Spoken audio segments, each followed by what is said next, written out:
BRS party ఈ రాష్ట్ర రాజకీయ చరిత్రలో ఉండదు. శపథాబద్ధంగా మీ మీద నమ్మకంతో చెప్తా ఉన్నాను. వచ్చేది కాంగ్రెసే, మీతో ఉండేది కాంగ్రెసే, మీ కష్ట సుఖాలు పాలు పంచుకునేది కాంగ్రెసే.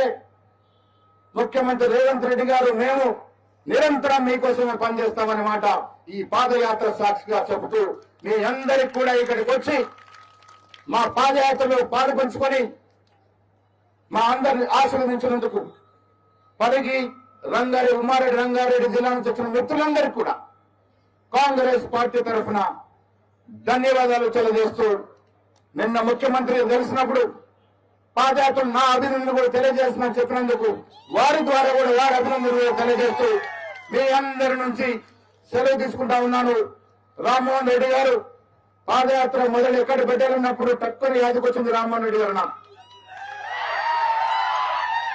2 సార్లు మంచి ప్రజాబలంతో గెలిచిన నాయకుడిగా, మీ అందరితో సత్సంబంధం నాయకుడిగా ఇక్కడ పాదయాత్ర మొదలు పెడితే మొదటి పాదయాత్ర విజయవంతమైన నమ్మకంతో రామ్మోహన్ రెడ్డి గారికి బాధ్యత అప్పచెప్పడం జరిగింది.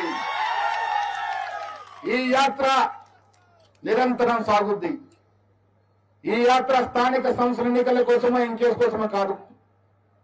వచ్చే 3 ఏళ్లు ఏదో ఒక రకంలో కాంగ్రెస్ పార్టీ సొంతమైన పాదయాత్రలు ఈ రాష్ట్రంలో జరుగుతాయి అన్నమాట ఈ సందర్భంగా మనవి చేస్తూ మీ నుంచి సెలవు తీసుకుంటా ఉన్నాం. జై హింద్, జై కాంగ్రెస్, జై జై కాంగ్రెస్. Thank you.